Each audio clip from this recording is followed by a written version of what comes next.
After months of disagreement and legal tussle, former Kano State Governor Ibrahim Shekarau appears to have had enough of the APC. We'll speak with him tonight on his next political move.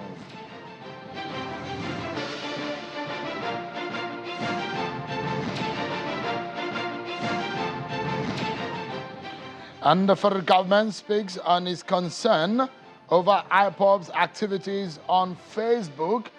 The use of the social media gets the attention of the federal government and how to control it.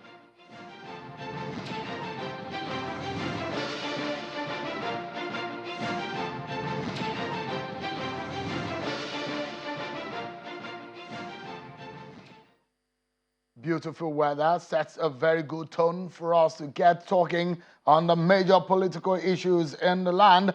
Thank you so much, everyone, for watching. This is Politics Today Live on Channels Television, and I'm your host, Shinwa Kimbalo. It's 7 p.m., and let's get started, shall we?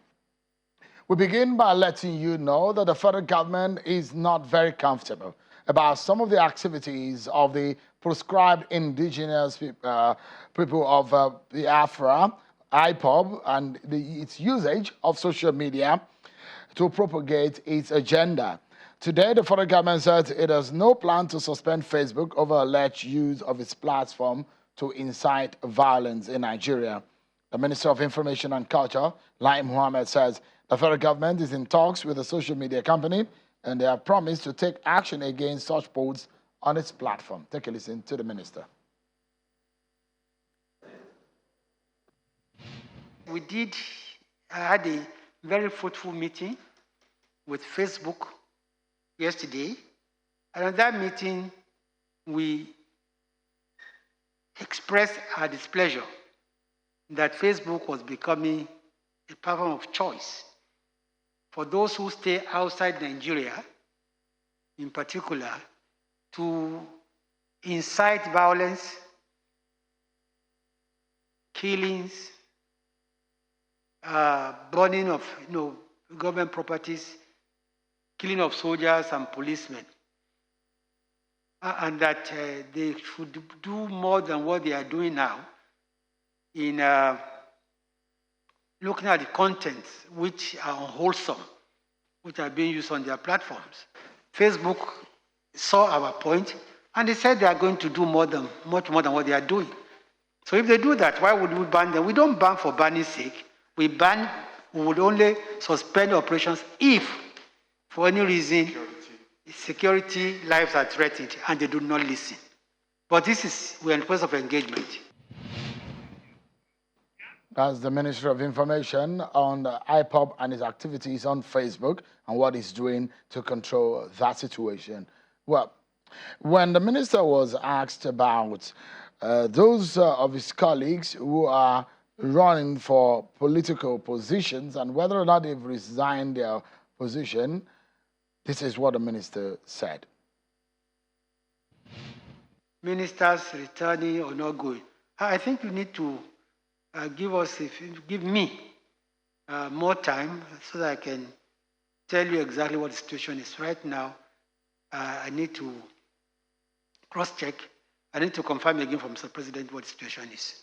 The final decision on who is going, who is coming back, who is not going lies with Mr. President. That's the Minister of Information, Lai Mohammed, today talking to journalists after the Federal Executive Council meeting in Abuja, presided over by President Muhammadu Buhari. You can see the breaking news right there on your screen. It's about the APC and the adjusted timetable for the different primary elections. We give you details of that because we'll allow the APC to explain the reasons behind their decision to adjust the timetable and their preparations for that activity. Stay with me. Plus, of course, we'll be hearing from the former governor of Kano State whether or not he's moved truly to NNPP and dumped APC, his next political move, and how things have panned out in the last few months. Promises to be some interesting engagement tonight. But first, let's check out some of the stories that you are also interested in across the nation on our political roundup.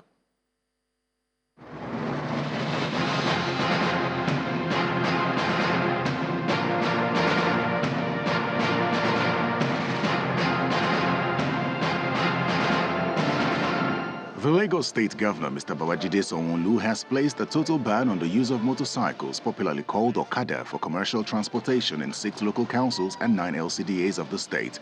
The Lagos State Governor says okada is a menace in the state, disturbing the peace, and has asked residents to embrace safe alternatives. Sanwo-Olu said the government took the decision in line with the state's transport sector reform law of 2018 to immediately address the chaos and menace created by operators of okada in the listed areas.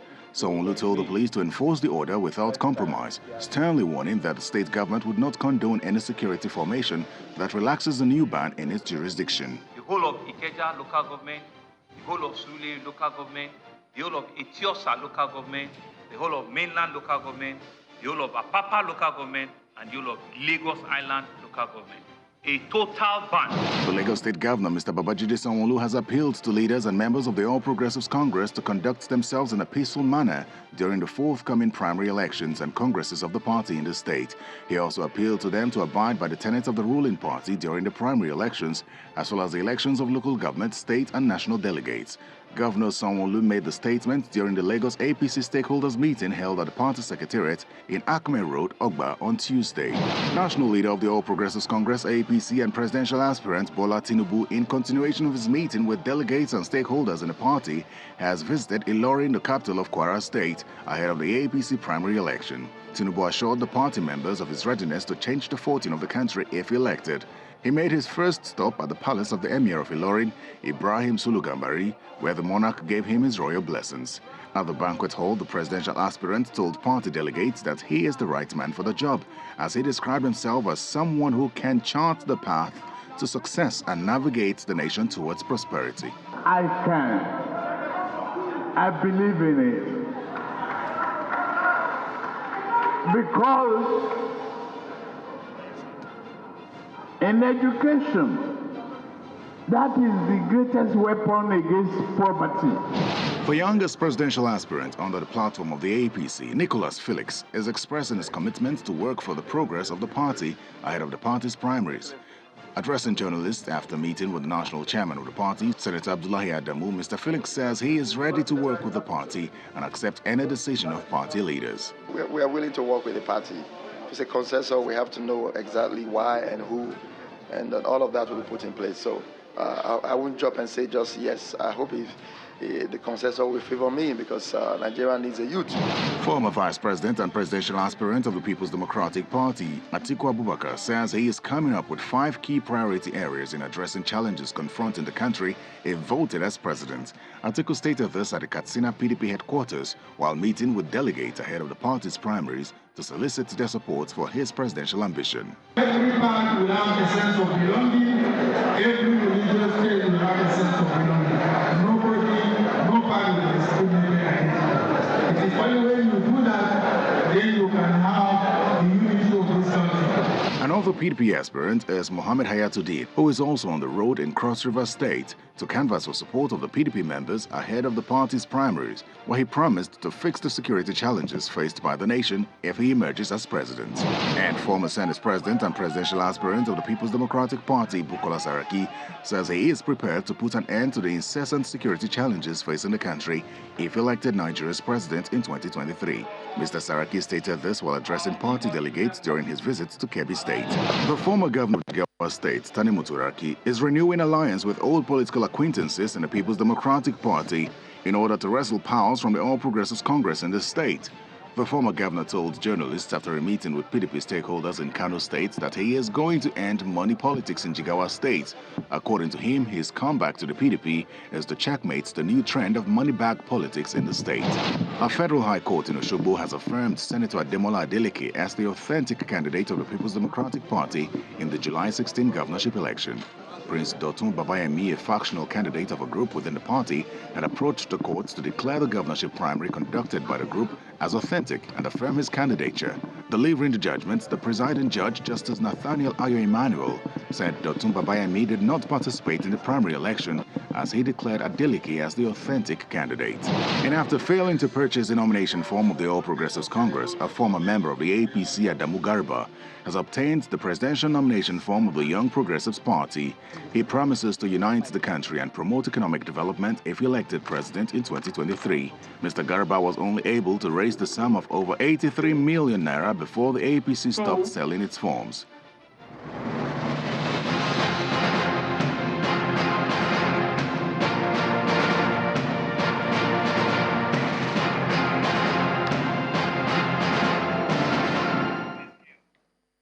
Well then, it has been months of disagreements and long-drawn legal battle, and you may call it perhaps a battle of supremacy in the All Progressives Congress APC in Kano State. Former governor of Kano State and sitting Senator Ibrahim Shekarau appears to have had just enough and is now dumping the APC for what we understand might be his new destination might be the NNPP. Now, the inclination came as a social media report. Well, tonight we shall be hearing from the former governor who will be joining us from Kano to discuss some of these issues with us. Of course, you know, that battle went up to the Supreme Court when the tussle over the faction of the former minister, the former governor, and the senator, the Aruna Danzago leadership, loyal to Senator Shekarau, and the Abdullahi Abbas group loyal to the governor, Ibrahim Abubakar Ganduje. The Shekarau faction has asked the court to nullify all the election because there was an October 18 parallel Congress conducted in the state, in the APC. So what happened? Was it that Senator Shekarau could not find any longer, could not find a space again in the APC in Kano State, or what exactly happened? What are the prospects in the NNPP? Let's hear from him.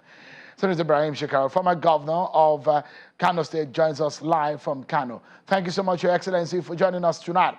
Let me begin straight away by asking you, can you confirm to us that you have left the APC and you are now a new member of the NNPP? Is that story true?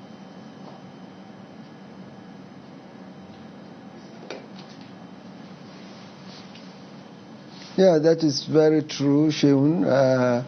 As a result of very many developments over the last couple of weeks or even months, at the end, after due consultation with the various constituencies that I represent, and the Abuja High Court granted our prayers and recognized the leadership of our own Congress. Of course, they went to appeal court. The judgment of the appeal court was very clear. The appeal court directed the party that it was an internal issue. The party should look into this and resolve amicably. Unfortunately, instead of the party leadership then and the governor of Yobe State, Memalapono, to convene a meeting that would be held to resolve the issue as a family matter. Within few hours of the appeal court judgment, they rushed and granted certificate of recognition to the other faction. So we ran to the Supreme Court, and the judgment of the Supreme Court upheld the judgment of the appeal court that it is still a matter of the party, and the party should have brought the two sides together. We even had several meetings under the leadership, and both sides proposed the way forward. Unfortunately, that was not implemented, and it really worsened the situation. So it was not like we were defeated in court or the court pronounced that it was the chairmanship of Abdullahi Abbas that was recognized and the other side not recognized. What the appeal court did was like directing the party to go back as a family and put heads together to find a lasting solution as a family. Unfortunately, this was not done. We went to the Supreme Court, and the Supreme Court directed the same thing as done by the appeal court. And all along, we were waiting for the party to really implement the Supreme Court judgment. I think what was mostly reported in the social media was not correct. The Supreme Court did not say we recognize the leadership and the faction of Abdullahi Abbas. That was not the judgment. The judgment was that it's like go back to the party and let the party do the same. Unfortunately, or for reasons best known to the leadership of the party, and we can understand at the time the new leadership came, they were overwhelmed by the various arrangements of forms, primary elections, and so on. So there were attempts. I personally did quite a lot in getting the party to bring the two sides together to sit down. Unfortunately, the governor was always running around, and it looked like he didn't really wanted us to sit together to resolve this matter. The national chairman can confirm he granted a number of appointments that both of us, myself and then Madam Bibi, should meeting, sit down jointly. But all the time, governor was creating one reason or the other. There was a time even the national chairman granted us even appointment. He said we could even meet him in his hometown in Kefi. But yet, the governor said he had some emergencies. So it looked like he really didn't want us to sit down and find a lasting solution.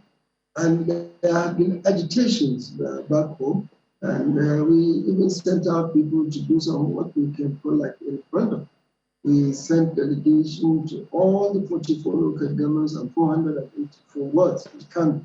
And the report we got was overwhelming that, look, if the party is not willing to really sit and resolve all these issues, we'll rather go out of the party. And as leaders, we listen to the opinion of the people. Party politics is about people. We represent the people. All right. If I may jump in quickly, Senator, I'd like to ask you, because the word on the street in Kano is that what we're saying or what has happened or what has transpired, the way and manner you explained it, is particularly not the whole picture. Your line is shaking.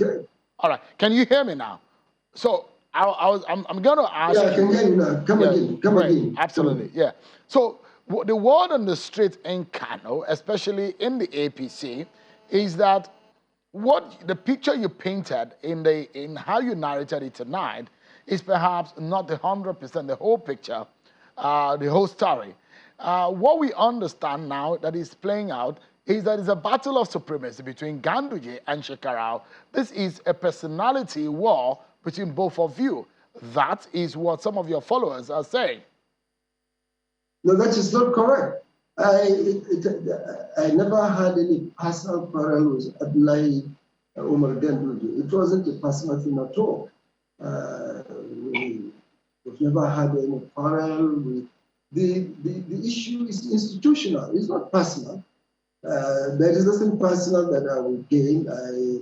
I've been in APC and as a leader in the party all along. I've never quarreled with the governor. We recognize the big issue. We recognize the government of APC. So, and we did talk. Now, the last time we met, we agreed, look, we have some few thorny areas that we were not able to resolve. And that was the point where I said, let's collectively and jointly go into the leadership of the party so that there has to be an arbiter.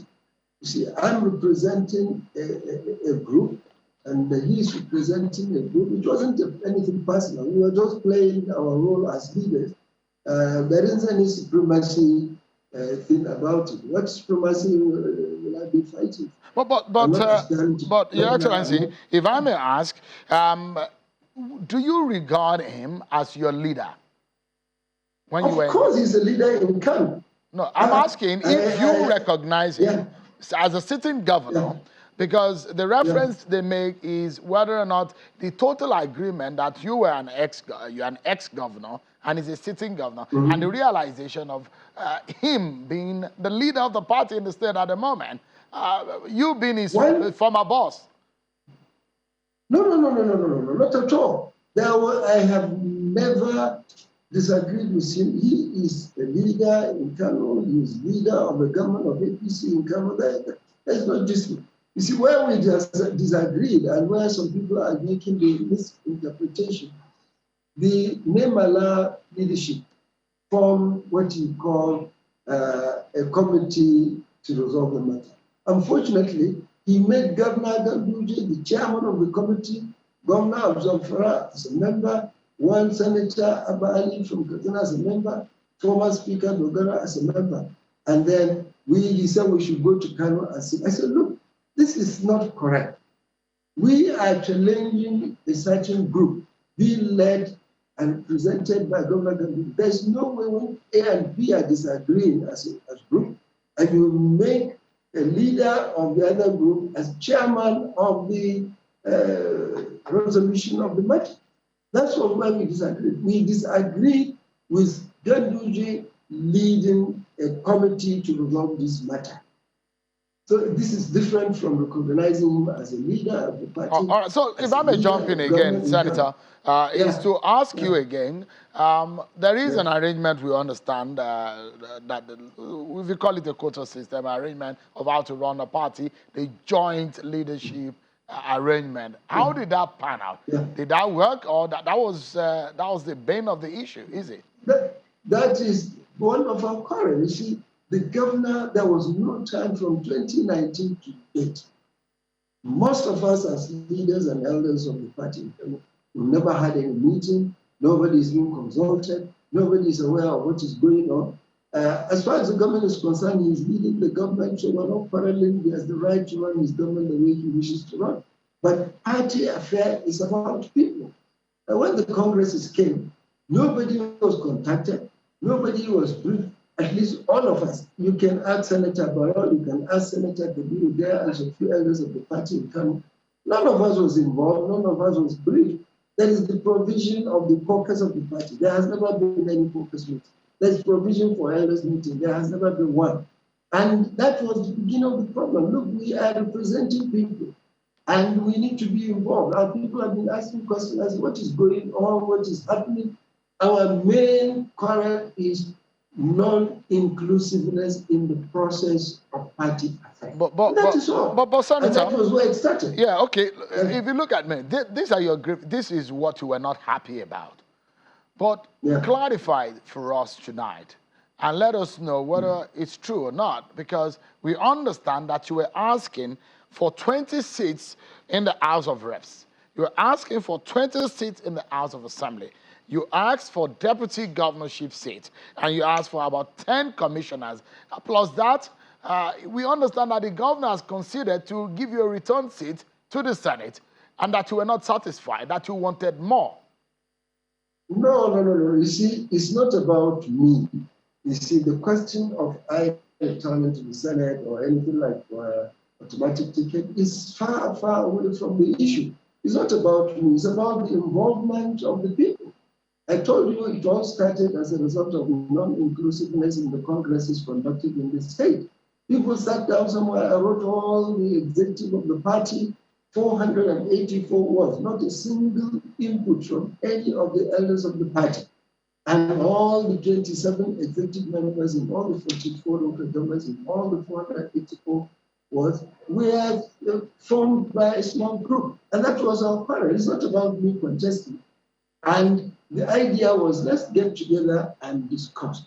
You see, we say, let there be some understanding, allow people to participate in the whole process of the candidature for all the parties. That's what we're saying. Even if it is an allocation, then allocate equitably the positions. We have 24 House of Reps members.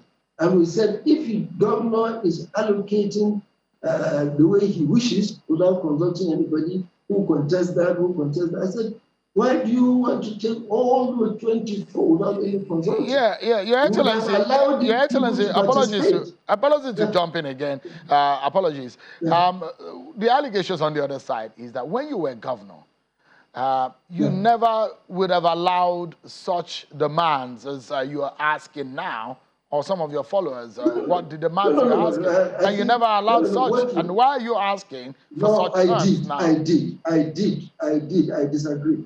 You ask anybody in the ANPP, what we do, we always hold elders meeting. We do the zoning, Kano South, Kano North, Kano Central, and we get the elders to go back to their zone, and we connect stakeholders and we allow them to do so. I have never dictated who takes which office, who contests what. Ask anybody in the ANPP, or even in the party. I've had local government election twice in my 8-year term. I've had 2 elections in the party executive in my 8-year period. I never dictated who becomes what. We leave it open. When people put in their interest, buy form to contest elections, then we go into what we call the consensus. I think, unfortunately, in some quarters, the word consensus is being corrupted. It does not, consensus does not mean dictatorship of one person. What it means, if there is an office and more than 2 people are vying for that office, you allow them to show their interest, even at the point of buying the forms, then there would be consensus of understanding. Bring the 2, 3, 4, 5, 10 of them together, discussing, you step down, this will be done, you step down. That is consensus. You decide. And where more than 2 disagree with consensus, then you go to election. Okay, so always saying, yeah. Allow people who aspire to any office to participate. This was not done in Kano. All right. People were not allowed to participate openly. Your Excellency, we're due for a break. Before we go on that break, I'd like you to, in a minute, tell us what then becomes of your automatic ticket. The ticket that is in your name, that has been purchased, paid for by Governor Ganduje. What happens to that ticket? I bought my ticket much earlier before I discussed the other offices with Ganduje. And I did not argue that I must be given automatic ticket. That is far from it. My question has been allowing others to participate. Nobody gave me, in fact, 4 of us bought the ticket. Up to the last day of purchasing the form, 4 of us bought the ticket. So, and I am not quarreling with anyone who has bought the ticket. But the issue is that, what about the other offices? That we have 24 House of Rep members. We have 40 State Assembly members, and there has to be give and take. I'm not about my becoming a senator. After what happened in 2019, I didn't come to beg for the offices. Then Ganduje came together with the then national chairman of the party, Shomalik, and they begged and they said that they wanted me to contest. In fact, they gave me the form free of charge, and I contested. So, are you contesting for the same senatorial seat now in the NNPP? Are you running on that on the platform of NNPP for that same seat? Of course, I'm running. I will put in for that same seat. Of course, yeah, I will be running. Okay. I've already notified the party that I'm going to run. What about those who say that you've made, you perhaps have committed what they describe as political suicide by moving at this point, considering how new the NNPP had come on the ground in the last year? I don't believe in anything like political suicide. You see, we go along with the people who move together. I didn't just wake up in the morning and say, look, I'm leaving APC, I'm going to PDP. We spent weeks consulting a bottom-up approach. We sent people to all the wards, to all the local government, with explanation of what has been the problem all along this week, all along this month. And the return, we mentioned it today when we had our great assembly. The return from all the local government, without any exception, that we should leave. And I'm representing people, I'm among the people I consult. We have our consultation levels, and we consulted, and ask anybody on the street of Kano. That is the view of the people that have been in APC with us. All right. So it's not me that came out, and I'm Governor not Shekarau, yeah. because I'm denied contest of the Senate. Not at all. No, Governor Shekarau, we are due for a break. Yeah, we're due for a break. Okay. But please stay with me because we're not done yet with this conversation. We are looking at the implication for the nearest future, not only in Kano, the place of NNPP in Kano and national politics, and your own role, now that it looks like you have teamed up with your former boss, Senator Kwonkwontso, and what this means, not only for the governorship election and other election in Kano, but for the presidential election coming up next year. Stay with me, Senator Shekarau. Plus, when we come back, we'll be speaking also with the APC spokesperson, Mr. Felix Moka. He will be talking to us on the reasons behind the adjustment of the date of the primaries of the party. Join us again, everyone. We'll be right back. Thank you so much, everyone, for staying with us. Our closing moment with the two-term governor of Kano State and former minister, Senator Ibrahim Shekarau, who's been speaking with us from Kano. Now, I was going to say earlier that you have now teamed up with your successor in office and the former governor of Kano State, Senator Kwonkwontso. It then means one thing, that you have your eyes to have a hold on Kano State, is it? And what is the implication of the NNPP with Shekarau and Kwonkwontso in one team against a Ganduje? Well, Sharon, the implication is that NNPP is set to win the government of Kano State. That's simple. And what is wrong with that politically? If you calculate to win election, that's all about politics. You strategize to win election. I will not be governor of Kano.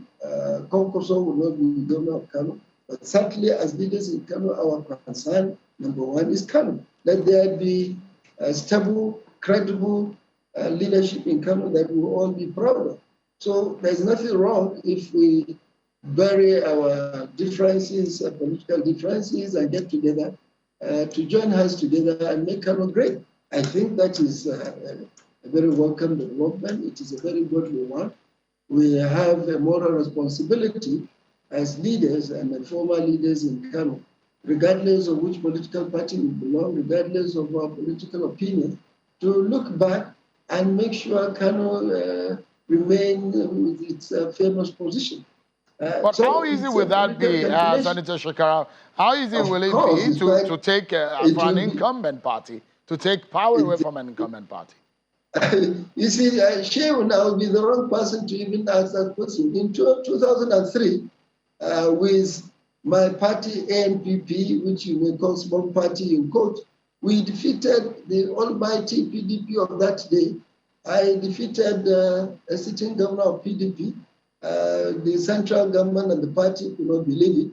My result was held for 3 days and they did all they could. They could not fault my winning the election. So it's nothing new to me, Shehu, coming forward to join hands with the like minds and give Kano the right direction. So if Kwonkwontso and myself decided to join hands and give Kano the best of direction, so be it. So it's quite strategic. I don't agree that you wanted to say political suicide. Which suicide? Suicide where? You see, anything big started small. It's not about how small the party is. It's not about how new the party is. It's about the acceptability of the party, the acceptability of the leadership of the party. Both of us have the trust of the people of Kano, and we believe, they believe in us. And therefore, we have a moral responsibility to come and join hands and give people the correct leadership. None of us is aspiring to be governor. And there's no big deal in my becoming a senator, whether I'm a senator or not. And today, 11 years after office. Within these 11 years, I was a minister for 1 year and now senator for 3 years or 4. If we put together, for 6 years, I've not been in any office. And we still swim around and we still participated in political activities. So as far as I'm concerned, it's not about occupying an office, an elective office. It's not the issue. You can be out of any elective office and still play a very relevant role in leading people. And this is exactly what we are out to do. So the question of contesting to be senator, I think, is not the issue, is not my priority. My priority is I'm prepared to join hands with anyone in Kano to give Kano the right direction, the correct leadership, under whatever platform it is. See, it's not the issue. Senator, let's close this conversation, and it's on this note I'd like also close it. Just in 30 seconds, if you can tell me your mindset or how your mind is reading this. You're leaving a national stage, I mean, from a party like the APC, the ruling party. It does mean that you perhaps have given up on the APC, and you think maybe the party is not worth the stress that you have put into it or the labor that you have put into it. And perhaps you're thinking the Buhari and the APC is no longer sellable. Is that one of the reasons why you've dumped the APC? Do you think that the APC can retain power in 2023? No, you see, that is not the issue, Shane. Our issue is Kano first. What do we do? Even if I become the leader of the whole universe, I'll come back home. There's no point if I become president today of Nigeria and my home state is in disarray, what pride do I have? So we have looked inwards. Politics is local. We have to look inwards. The people that gave us the mandate to lead them for 8 years, myself and Konkoso, are agitative of correct leadership. And we have a moral responsibility. We cannot abandon them and start talking because I'm in a very big party. The size of the party is not the issue. The think that the APC can retain power in 2023? You think APC has what it takes to retain power in 2023? Well, I think time will tell. I told you it's not about, if you're talking about the size of the party, in 2003, my party, NNPP, was nowhere. PDP was big in court. We defeated PDP. So it's about what mobilization is about the strategic that you plan for. So my concern and concern of Konkoso is let there be peace in Kano. Let Kano be have the political pride. All right. Governor Shekarau, we need to leave it at that. Yeah. We need to leave that. Thank you. Thank you very much. And I wish you the very best in your new pursuit, in your new political party. Thank you so much. Thank you, Shane. Former governor of Kano, former minister, and a sitting senator of Kano State in the National Assembly. Thank you so much, Senator Ibrahim Shekarau, for your time tonight. Let's begin, everyone, shall we? The All Progressives Congress, APC, has today announced an adjustment in the date of the primary election in a statement released by the party's national Publicity Secretary today, Mr. Felix Moka. The party says the National Working Committee has approved an adjusted timetable schedule of activities for the governorship, state, House of Assembly, House Representative, Senate, and presidential primaries. And appeals dates for appeals have also been listed. So take a look at on your screen the new dates as announced by the APC. For governorship and House of Reps, it will happen on one day. That's Thursday, the 26th May 2022. The following day will be for Senate and the House of Assembly, Friday, 27th May 2022. Then the presidential primary is Sunday, 29th May to Monday, 30th May 2022. But of course, they've set appeals for the governorship, House of Reps, Senate, and House of Assembly. Let's get a sense. Why is the APC changing the date? Well, they took a power from NEC to allow them to make some decisions because of the exigency of time. I'm being joined by the man who signed the press release today, the National Publicity Secretary of the APC, Mr. Felix Moka. Thanks so much, Mr. Moka, for joining us. Thank you. Albeit on a very short notice. You released this statement just about 6 p.m. and we're able to bring you into the studio. Thank you for making it. So give us a sense of the major reasons behind this adjustment. Sheon, as you know, the APC, like other parties, are working within a very tight time frame, which was rolled up by INEC. Now, given the volume of the work that we have to do, we feel that pressure. So we're trying to actually meet those deadlines, again, without compromising the integrity of all of the work that needs to be done. And it's a lot. So we have made the adjustments to the dates to allow us time to review and ensure that all of the steps that we're taking, comply with, both our Constitution, but also the Electoral Act. So it's just, a time we've decided to afford ourselves to ensure that not only are we, just, working to comply, but that we also comply properly. Okay, so in essence, for the presidential, which one, that is very obvious. You've changed from the 30th and 1st, you now moved it backwards by day. That's now 29th and 30th. Is it because of the window for appeal, or what exactly? Again, because you have yes. 2 days or so afterwards. The deadline for primary is the 3rd of June. Correct. So you have 2 days after the conduct of your primary. Correct. So you're afraid of the tightness to the date, isn't it? Yes, I mean, just afford some flexibility before we have to actually move all of the information to INEC to just give about 24 to 48 hours. A safe limit. Some safe time, zone yeah. to do some last minute checks to ensure that whatever we're putting out is full and complete information to INEC. So you've crossed all the T's and dotted all the I's, I guess, in terms of the sequence of your plan, because you've started this process, you're already doing your screening and all of that. Correct. Is it not overlapping? And now, because there are also people thinking that this is too tight, people have stressed us in the manner in which these things are conducted. You're using the same committees to conduct Congress and using the same committees to do all of this. You foresee some kind of glitches here and there, isn't it?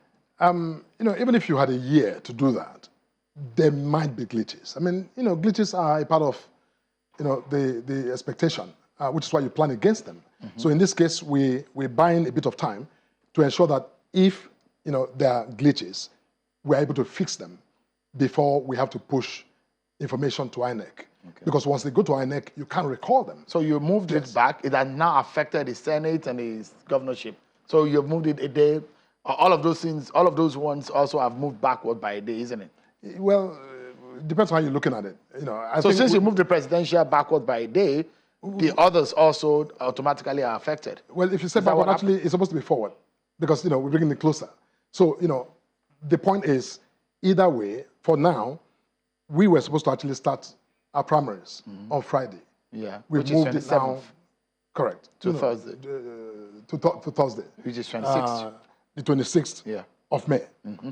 So the pressure now has eased out just a little bit to allow for all of the work that has been done, the paperwork to be settled. I mean, there are committees, a lot of committees.